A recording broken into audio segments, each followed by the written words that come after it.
हमें माफ करना दोस्तों, कुछ समय से मैं वीडियो बनाने में असमर्थ था। अपनी मां के कारण उनको 2 महीनों से ज्यादा नींद आ रही थी। मैं उनको लेकर ज्यादा चिंतित था। 18 जून 2024 की सुबह को अचानक से उन्होंने देह त्याग दिया। हम आप जैसे वेद विद्वानों से जानना चाहते हैं कि उनका इतना ज्यादा नींद लेने का क्या कारण था, उन्हें किस तरह की गति प्राप्त हुई है। हमें कमेंट में अवश्य सूचित करें।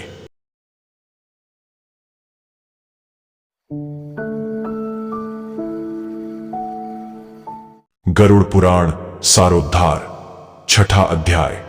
जीव की गर्भावस्था का दुख, गर्भ में पूर्व जन्मों के ज्ञान की स्मृति, जीव द्वारा भगवान से अब आगे दुष्कर्मों को न करने की प्रतिज्ञा, गर्भवास से बाहर आते ही वैष्णवी माया द्वारा उसका मोहित होना तथा गर्भावस्था की प्रतिज्ञा को भुला देना। गरुड़ जी ने कहा, हे केशव, नरक से आया हुआ जीव माता के गर्भ में कैसे उत्पन्न होता है? वह गर्भवास आदि के दुख को जिस प्रकार भोगता है, वह सब मुझे बताइए। भगवान ने कहा, स्त्री और पुरुष के संयोग से वीर्य और रज के स्थिर हो जाने पर जैसे मनुष्य की उत्पत्ति होती है, उसे मैं तुम्हें कहूंगा। ऋतुकाल में आरंभ के 3 दिनों तक इंद्र को लगी ब्रह्महत्या का चतुर्थांश रजस्वला स्त्रियों में रहता है। उस ऋतुकाल के मध्य में किए गए गर्भाधान के फलस्वरूप पापात्माओं के देह की उत्पत्ति होती है। रजस्वला स्त्री प्रथम दिन चांडाली, दूसरे दिन ब्रह्मघातिनी और तीसरे दिन रज की धोबिन कहलाती है। तदनुसार उनमें स्पर्श दोष रहता है। नरक से आए हुए प्राणियों की ये ही 3 माताएं होती हैं। दैव की प्रेरणा से कर्मानुरोधी शरीर प्राप्त करने के लिए प्राणी पुरुष के वीर्यकण का आश्रय लेकर स्त्री के उदर में प्रविष्ट होता है। एक रात्रि में वह शुक्राणु कलल के रूप में, 5 रात्रि में बुद्बुद के रूप में, 10 दिन में बेर के समान तथा उसके पश्चात मांसपेशियों से युक्त अंडाकार हो जाता है। 1 मास में सिर, 2 मास में बाहु आदि शरीर के सभी अंग, तीसरे मास में नख, लोम, अस्थि, चर्म तथा लिंग बोधक छिद्र उत्पन्न होते हैं।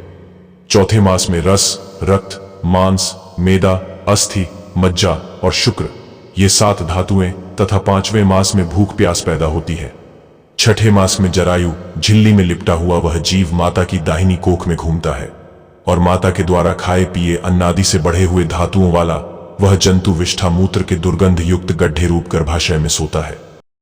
वहां गर्भस्थ क्षुधित कृमियों के द्वारा उसके सुकुमार अंग प्रतिक्षण बार बार काटे जाते हैं, जिससे अत्यधिक क्लेश होने के कारण वह जीव मूर्छित हो जाता है।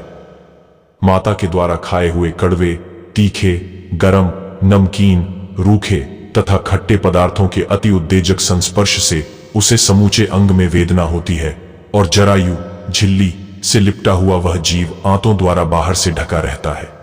उसकी पीठ और गर्दन कुंडलाकार रहती है।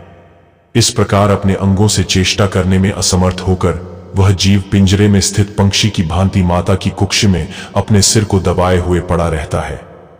भगवान की कृपा से अपने सैकड़ों जन्मों के कर्मों का स्मरण करता हुआ वह गर्भस्थ जीव लंबी श्वास लेता है। ऐसी स्थिति में भला उसे कौन सा सुख प्राप्त हो सकता है? मांस, मज्जा आदि 7 धातुओं के आवरण में आवृत वह ऋषिकल्प जीव भयभीत होकर हाथ जोड़कर विकल वाणी से उन भगवान की स्तुति करता है जिन्होंने उसको माता के उदर में डाला है। 7वें महीने के आरंभ से ही सभी जन्मों के कर्मों का ज्ञान हो जाने पर भी गर्भस्थ प्रसूति वायु के द्वारा चालित होकर वह विष्ठा में उत्पन्न सहोदर उसी पेट में उत्पन्न अन्य कीड़े की भांति एक स्थान पर ठहर नहीं पाता। जीव कहता है, मैं लक्ष्मी के पति, जगत के आधार, अशुभ का नाश करने वाले तथा शरण में आए हुए जीवों के प्रति वात्सल्य रखने वाले भगवान विष्णु की शरण में जाता हूं।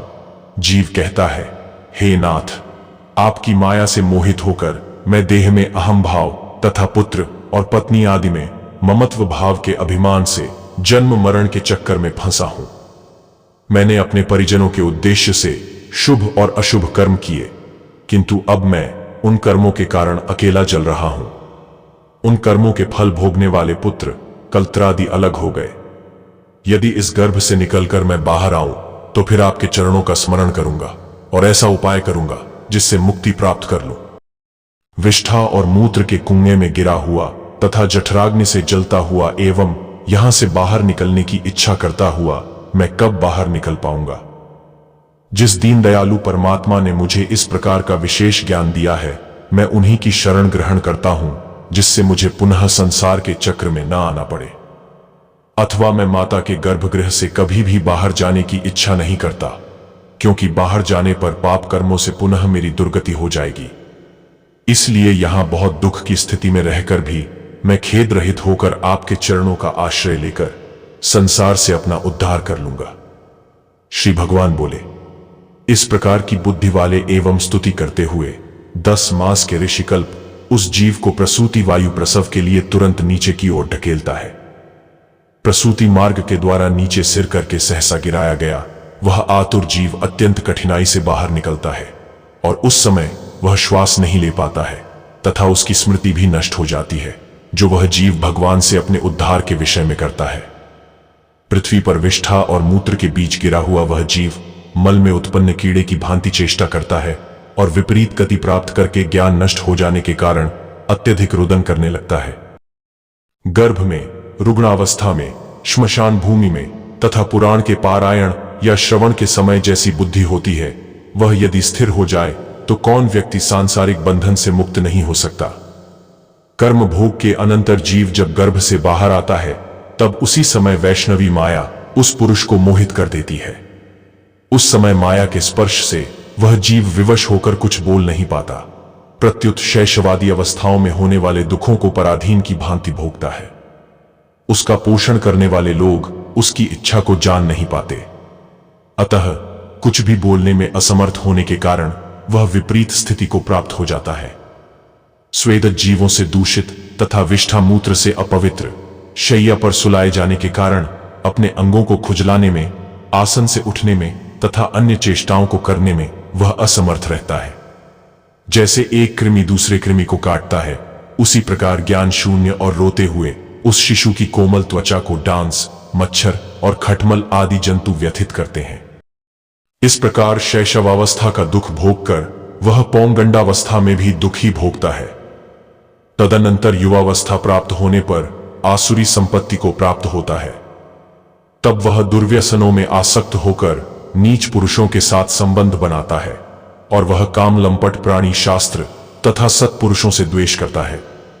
भगवान की माया रूपी स्त्री को देखकर वह अजितेंद्रिय पुरुष उसकी भाव भगिमा से प्रलोभित होकर महामोह रूप अंधतम में उसी प्रकार गिर पड़ता है, जिस प्रकार अग्नि में पतिंगा, हिरण, हाथी, पतिंगा, भौरा और मछली, ये पांचों क्रमशः शब्द, स्पर्श, रूप, गंध तथा रस, इन 5 विषयों में एक एक में आसक्ति होने के कारण ही मारे जाते हैं।